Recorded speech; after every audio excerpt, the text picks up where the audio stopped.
Hello, welcome to the Dugout. This is an amazing episode. We got to interview JoNina Abron-Ervin. So exciting, one of my heroes. Yeah, Prince, how do you feel about the episode? I also feel like this was really cool to do. It felt like quite a bit more journalistic, documenting history in a way. I also love the fact that it's an intergenerational conversation because I think we've talked a lot about in various ways, like how I at least wish there were more Black anarchist or radical elders that we had access to. I mean, there was one time in Cleveland where an old head from the Black Panther Party came up to me and was like, "Here's my card, sign up for the Black Panther Party. You seem like you're down." Called them 4 times, sent an email, didn't get a response. So this made up for that. I feel like we covered a lot of really cool ground. We got to talk to JoNina about upbringing. It was really cool to hear about her work in the Black Panther Party and especially working on the Black Panther Party's newspaper. We ended up talking about even like Jonestown a little bit, which got me on like this other research kick. How do you feel about the interview? It was lovely. It was exactly what I wanted, which is I feel like there's not a lot of solo JoNina interviews out there, and got to hear from their perspective about the Panther Party, about their radicalization, and about what they saw when they were traveling and coming of age. Being able to honor and at the same time archive is something that I want to do with this podcast, especially knowing that there are so many folks around from freedom struggles that we're still actively learning from and unearthing the archive so we can enhance our own memory as revolutionaries. And this is one step forward, at least in our journey, in getting that project off the ground and getting that out to more folks. But to start, JoNina Abron-Ervin, born in 1948 in Jefferson City, Missouri, is a renowned American journalist, professor, revolutionary. She was involved in the Black Power movement following Martin Luther King Jr.'s assassination and a transformative trip to Rhodesia with a BA from Baker University and an MA from Purdue University. JoNina's career included roles at the Cincinnati Herald, at the Chicago Defender. As the final editor of the Black Panther newspaper, JoNina played a significant role in organizing the party's survival programs. Beyond journalism, she was the managing editor of The Black Scholar and taught at Western Michigan University. Post-retirement, she continues her activism, notably co-founding the Ida B. Wells Coalition Against Racism and Police Brutality. JoNina and her husband, Lorenzo Camboa-Ervin, also contribute to the Black Autonomy podcast, advocating for Black anarchism. All right, gang. So there was some goofs in the recording. It was a bit damaged. So the first 8 to 10 minutes got squashed, but we got the rest of the 30 pretty wonderful. So we're just going to give you that clean, crisp audio and kind of talk about some of the things you're missing out. But if you really want to hear it, it'll be at the end. And just to explain a little bit about what the first 5 to 8 minutes of the interview was about, we got to talk to JoNina a bit about their early childhood, being in Jefferson City, Missouri. One part that was really moving to me in this part of the interview is that in 1956, when JoNina was around the age of 8, she was one of the first kids to help desegregate the school system there. And there's a part of the interview where JoNina says, "I didn't know what segregated meant, basically, until they experienced the process of desegregation." And we talked quite a bit about that, and we got to learn about JoNina's father being an educator and how that helped JoNina decide what university they would go to, which was Baker University, where they got a BA in journalism. And really in university was when they saw the power of writing and journalism as really a medium for activism and being able to have a material impact in terms of informing your community, in terms of having a clear lens,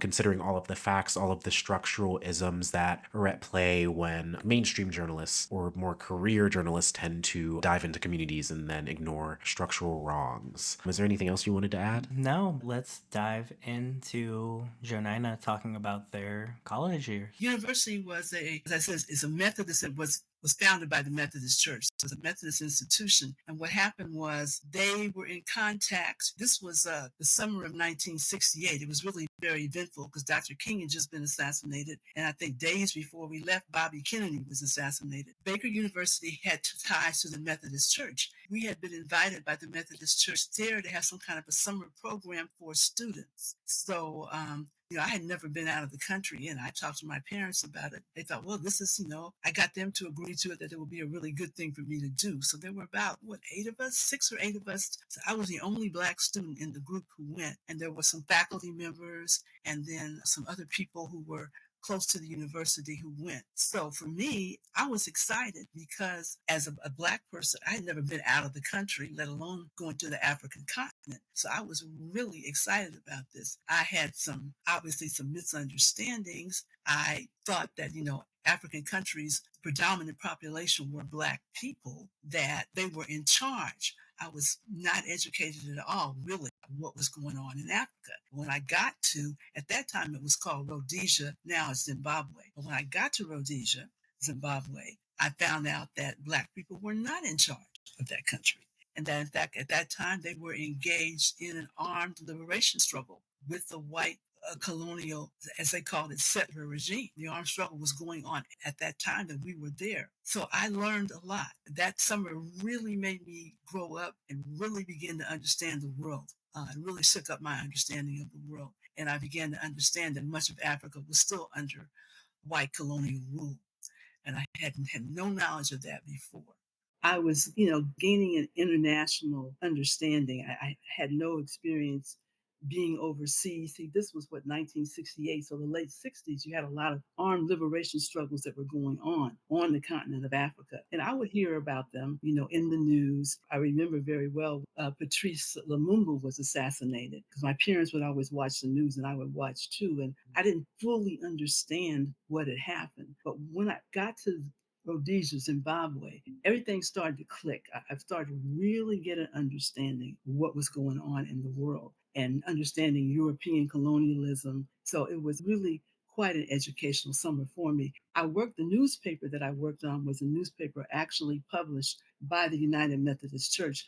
I lived on a mission of the United Methodist Church. That's where I lived. I was living with a young white American missionary. She was actually had dual citizenship because her parents were missionaries. She was more actually been in Rhodesia, so she was both American and Rhodesian. I lived there with her, and so I lived on this mission. It was very interesting because the Black people there had not ever met a Black American. So they asked me to come and speak to them one day. There were all, protests were going on in the United States. The Black Power movement was very active. So one person asked me, he said, well, we don't understand why Black people in America are protesting so much because we read Ebony magazine, we see that, and Black people seem to have lots of money and are doing really well and are really rich. And I thought to myself, wow. I said, I didn't say it to them, but I realized how misinformed that they were getting the wrong view. So I said, well, you have to understand that many Black people in America don't live like the Black people in Ebony magazine. They're poor, they don't have jobs, they live in poor housing. Getting that question was like really educational for me. I don't know how much I helped them. It's like, wow, they don't really understand what's going on. And of course, they didn't live there and they're only getting one side of it. If you're just looking at it from the point of Ebony and Jet magazine, well, what are you going to think? It was very, very educational for me. I would say that was a key stage in me, ultimately leading to the life I lived after that, just understanding that. Just being there and seeing what was going on.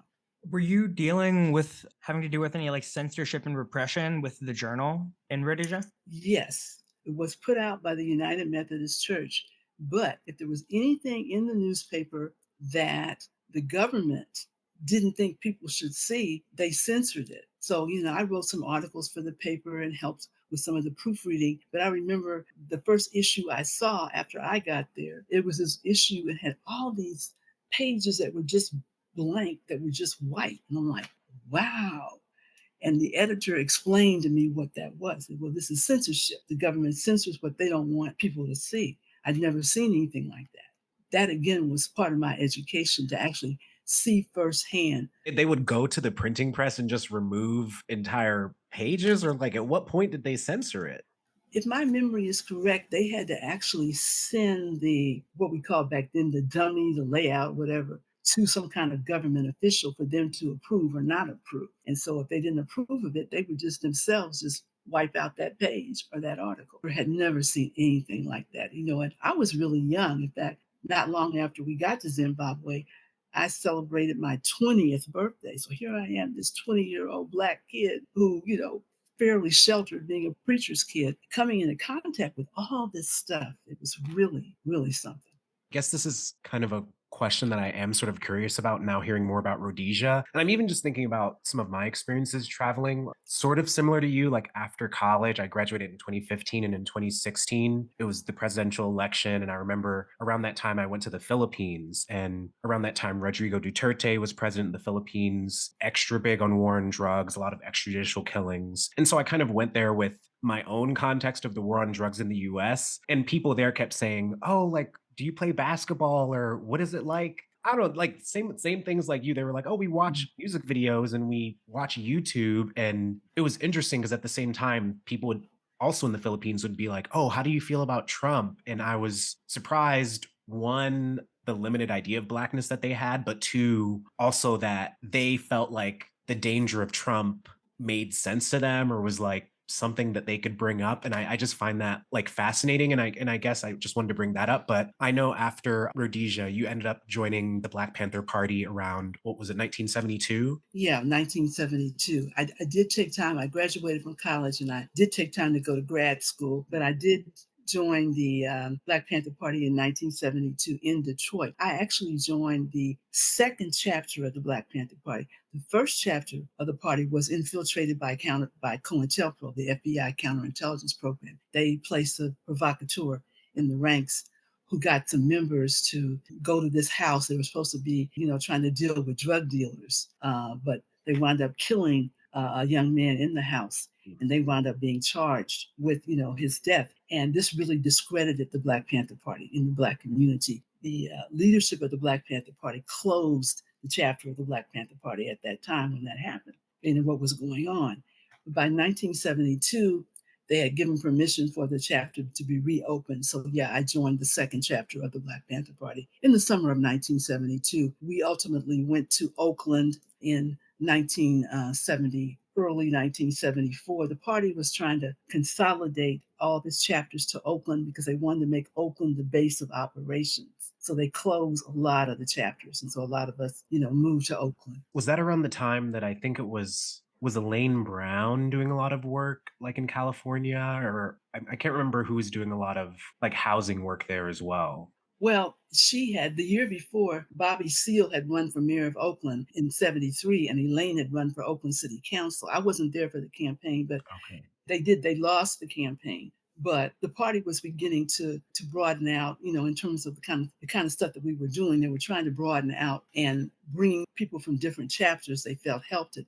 And they also were trying to bring, not long after I got to Oakland, Huey Newton went into exile in Cuba. We got there in, I guess, February, March of 74 from Detroit. And then Huey went into exile, I think August or September of 74. And the party was trying to bring Huey back from Cuba. That was the goal, to be able to have an environment that would be conducive for him to come back to Oakland because he faced serious criminal charges. One of them was murder. So the party at that point began to get more involved in electoral politics because they wanted to help elect a mayor that they thought would provide a more conducive atmosphere for Huey to come back. So they got involved in the campaign of Lionel Wilson, who was running for mayor, and he was subsequently elected as mayor. The party put a lot of resources and time into campaigning for Lionel Wilson, and he was elected so that by the July of 77, Huey was able to he did come back from Cuba.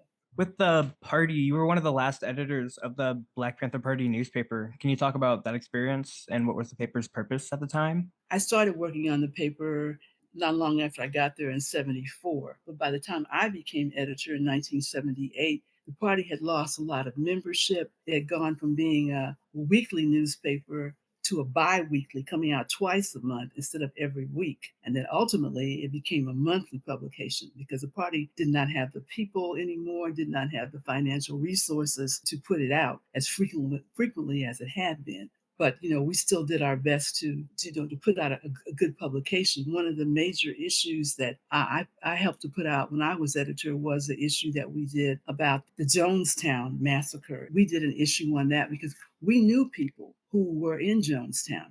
We felt like Jonestown, people had left San Francisco, that People's Temple was based in San Francisco, and they had left San Francisco to go to Guyana to start Jonestown. And we felt that this was an indictment on American society because these were mostly poor people, people of color. We were saying that we can't live well in the United States. So we're going to leave the United States, go someplace else, and start a society. We knew them. Their attorney was Charles Gary. Charles Gary was the main attorney for the Black Panther Party. So, in fact, I knew one young woman Yeah. pretty well. Is it true that Huey Newton had a cousin that was in Jonestown as well? It could have been possible. I've I researched it a few times, and I think I remember his name being Stanley Clayton, because that was like something I really started trying to understand a few years ago, like how the Black Panther Party knew folks in Jonestown and vice versa.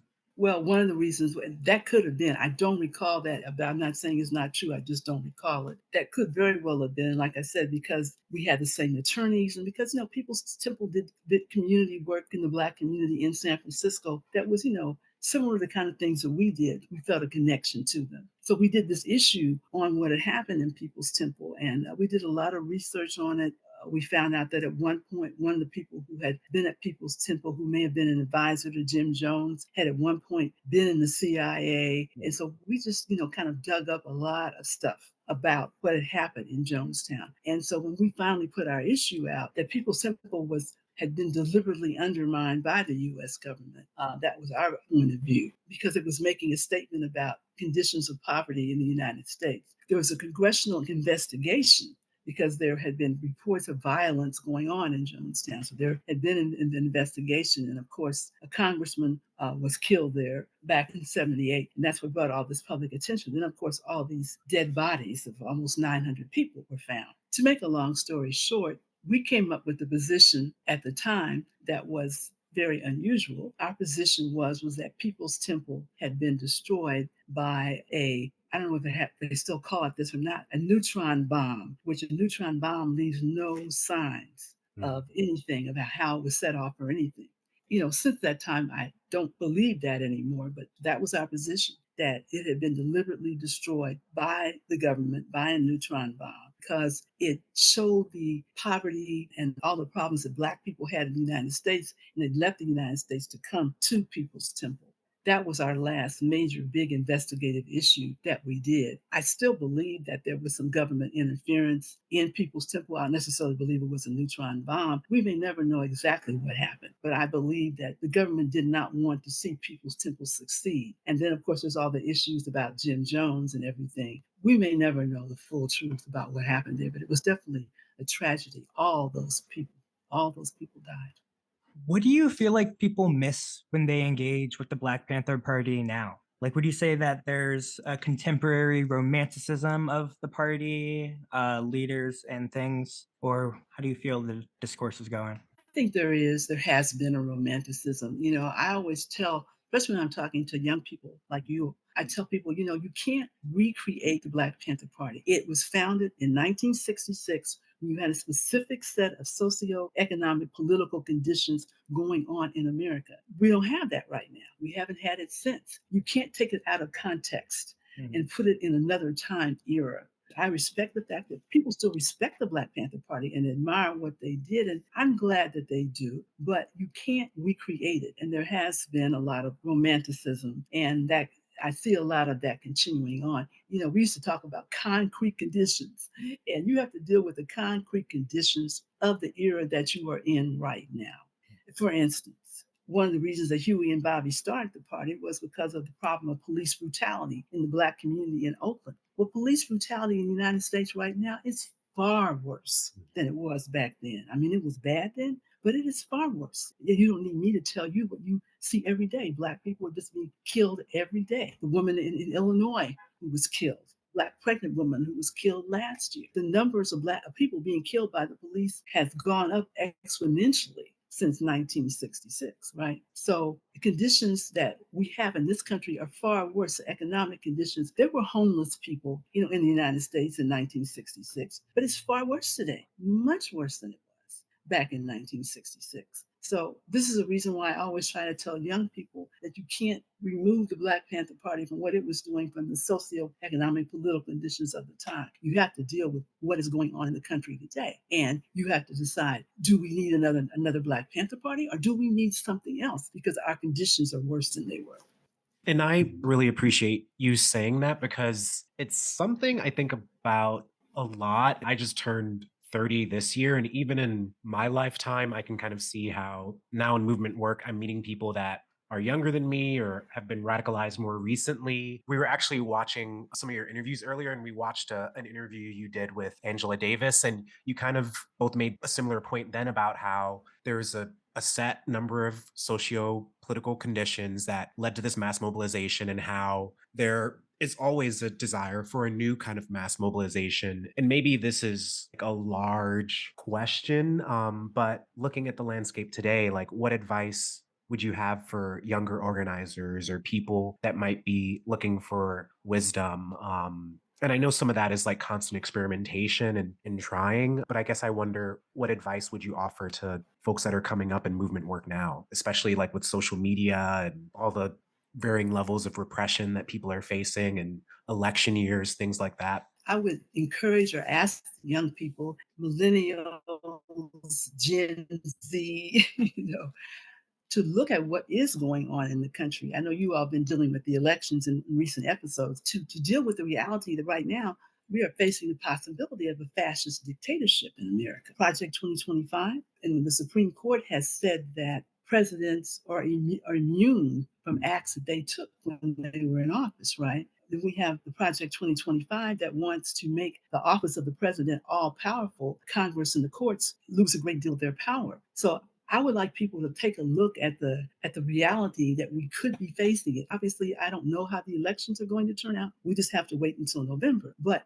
we are facing that. And even without whether Trump or Harris wins, fascism is on the rise in this country. And it's gone beyond, just groups like the Proud Boys and all that.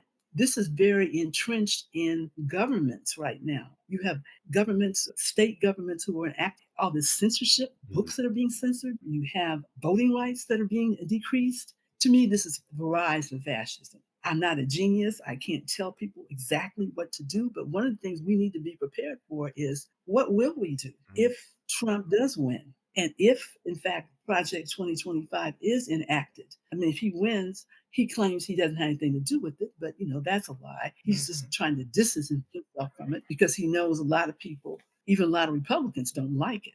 But what if he does win? Are we prepared for what may happen? If he does, the president becoming all powerful. Things like they want to do away with, say, the Department of Education because they want to destroy public education. In a lot of states, they've already started moving to destroy public education. The governor of Tennessee, where I live, wants to have all these vouchers for people to be able to send their child to any school that they want to, because they're trying to destroy public education in the state of Tennessee, but that's not the only state. So how do we respond to that? How do we respond to the fact that maybe if you go to the polls on election day, you live in a state where they have open carry gun laws that may intimidate you when you try to vote? We're going to have to be prepared to defend ourselves. Not only with arms, we do have the Black people, unless they change the law and says, oh, this only applies to white people, that seeks to decrease our power. They don't want to teach Black history.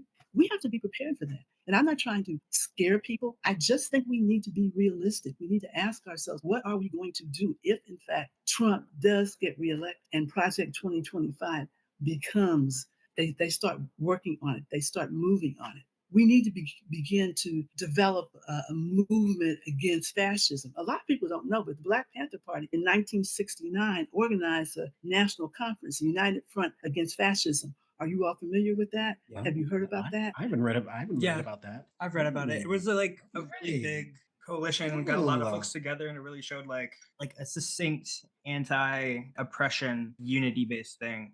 I wouldn't say I've read that much into it, just that I knew it happened because it inspired a conference here in Columbus in the 90s, and they were like, we're trying to be in this image.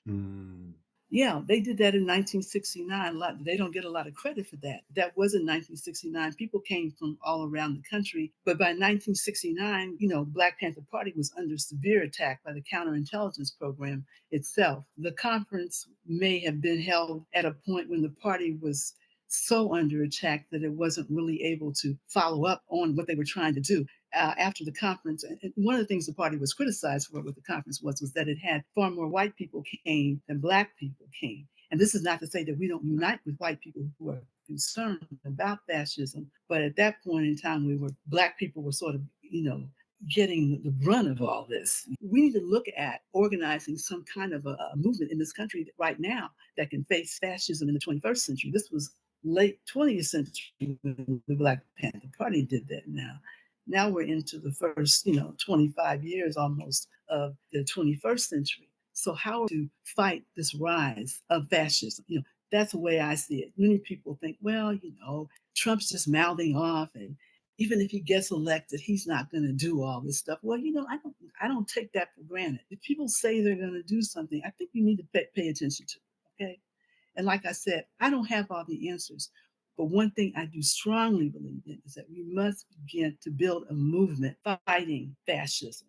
And I'm not saying it has to be all Black people. We have to unite with people of different races and nationalities. It has to be a widespread, broad movement. But we have to begin to do that because fascism is on the rise in this country. And if we don't believe it, when we do finally believe it, it's going to be maybe too late.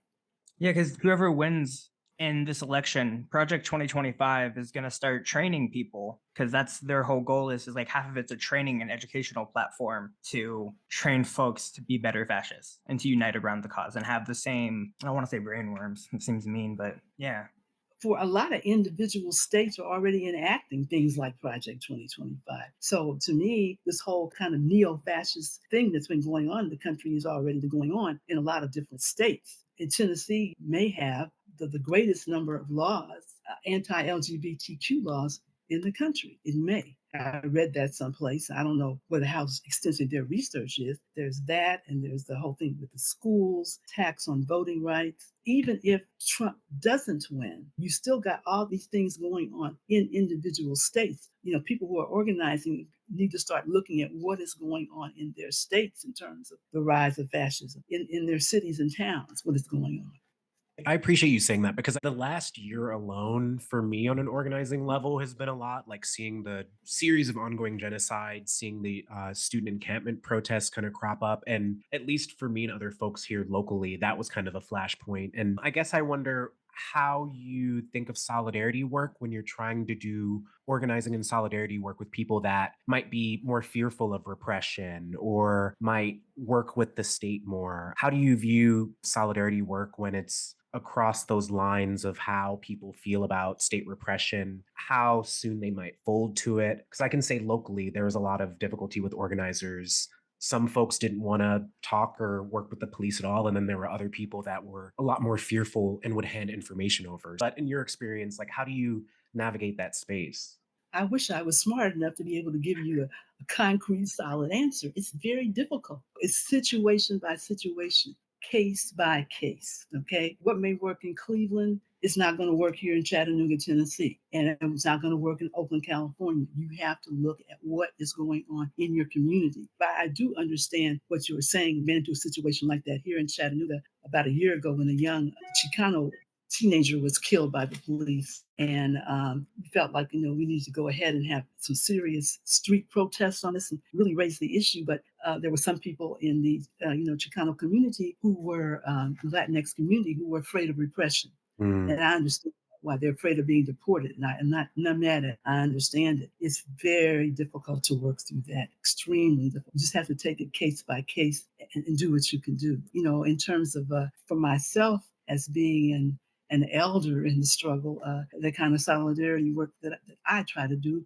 I focus on is doing things like this, talking to younger people like yourselves, trying to pass on information because you're in the situations that you're in and you're doing what you're doing. I can't be in your shoes. And 'cause I'm 76 years old. You said you were 30 years old. Well, I haven't seen that in 46 years.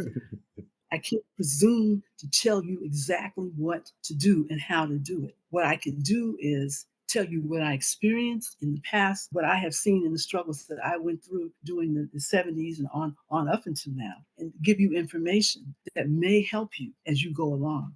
As an elder, I'm a revolutionary elder, but I am still an elder, and I have to be honest about that. Realize that I cannot give you orders. So you all need to do it like this. Do it like we did it back 30 years ago or 40 years ago. Well, you can't do it like we did because things are different. I mean, the reality of it is, if we had cell phone, and if we'd had the internet, we might have been able to fight the FBI counterintelligence program. We might have been able to, wage a bigger struggle, because we could have been in quicker contact with each other. But we didn't have that. That's the main thing I guess I want to say to that is that for me, on a personal level, solidarity is I try to talk to young people as much as I can when they ask my opinions, because I feel like it's my responsibility as a revolutionary elder to pass on information. Because, we're not going to be here forever. No one is.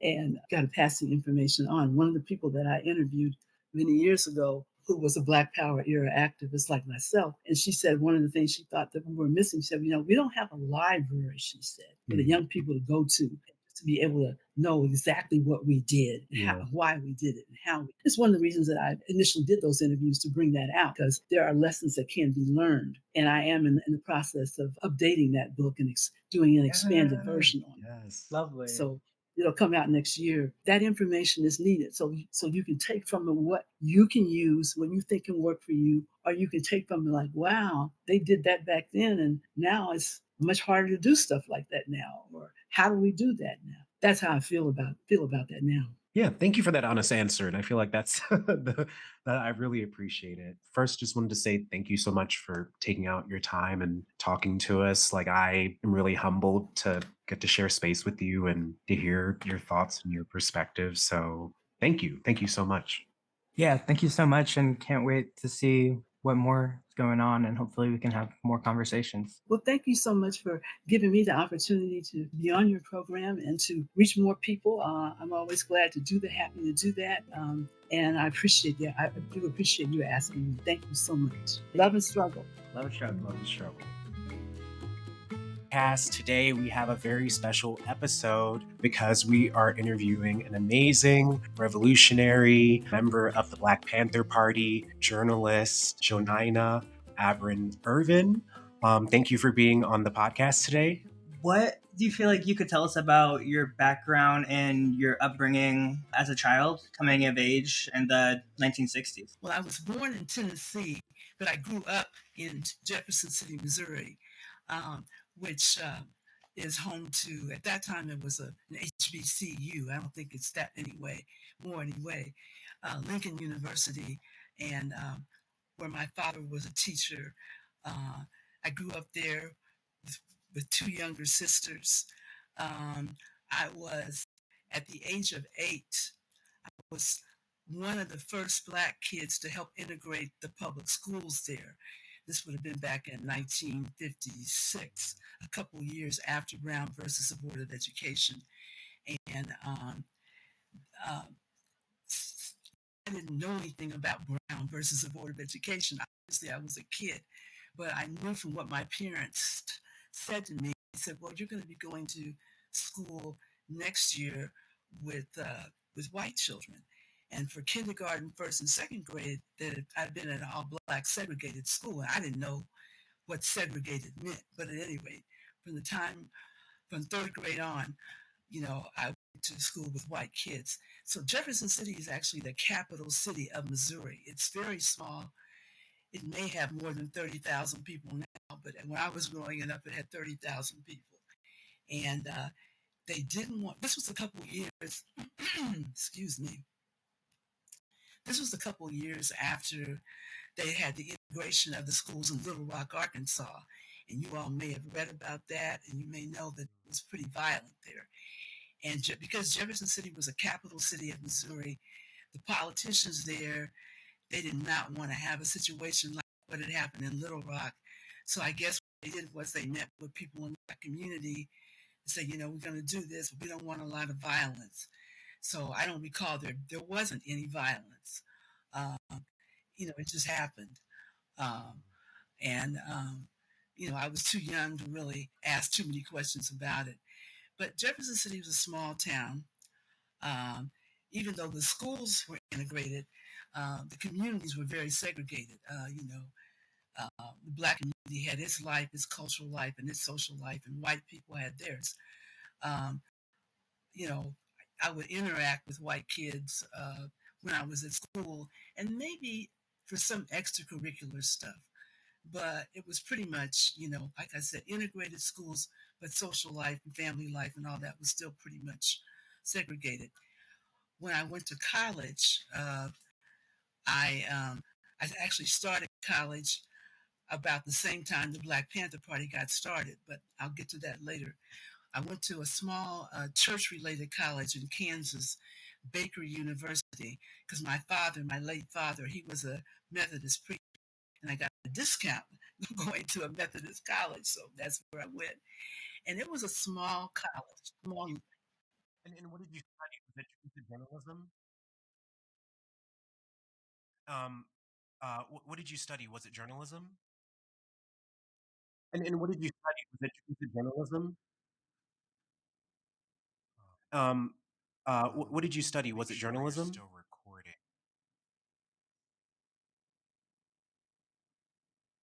Let me. Let me make sure you're still recording. Okay, like it is working. Let me see. I think it's working again. Okay, great.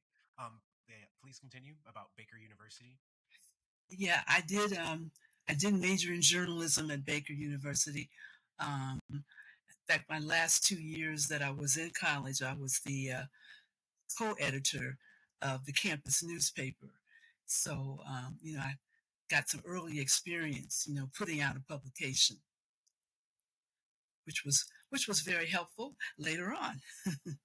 Yeah, yeah, and I think a lot of that is interesting to me because even if I think of my family's background, my parents immigrated to the U.S. in the late '70s, and my mother mentioned moving to Cleveland, Ohio, and being a part of desegregation busing, and how I don't know. I think about how a lot of Black life is about coming of age through history, and then later on maybe having more context or more space to kind of reflect on it or give it meaning.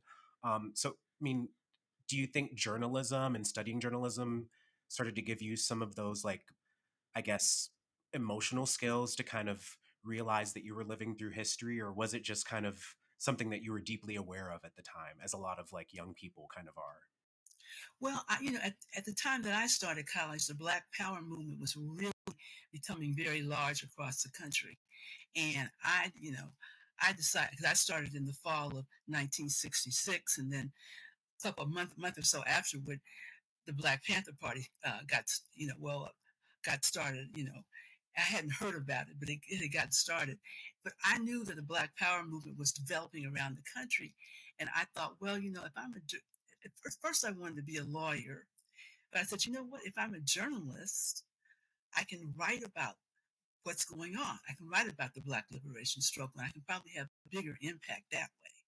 So that's why I decided to go into journalism because I figured that was the way I could contribute more. Okay. Yeah, thank you for that. And I think another big flashpoint that I was researching about, especially in terms of your radicalization, you've talked about this before, but could you talk about how the news of Martin Luther King's assassination kind of led to your deeper radicalization and what that moment felt like, if you could describe it? Dr. King's assassination? Yeah. Well, I actually was home from college. We were on spring break. So I was at home visiting my family when that happened.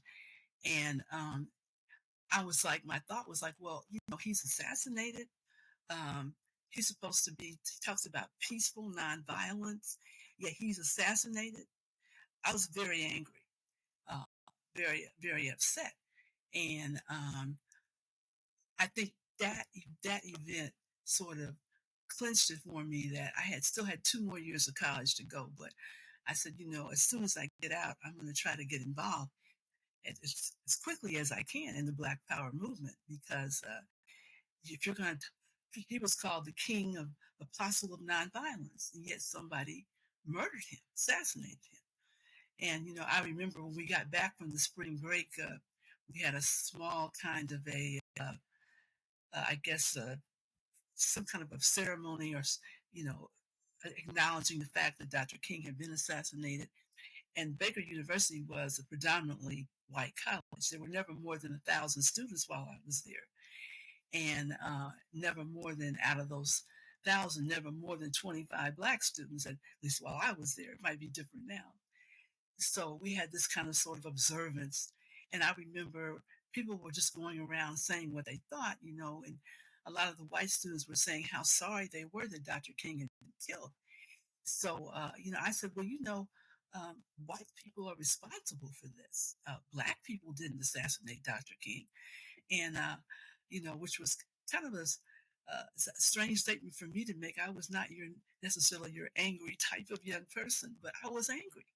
And I said, white people, you all are responsible for this. So, and it did, like I say, it really solidified in my mind that I was going to become a part of the Black Power movement as soon as I could.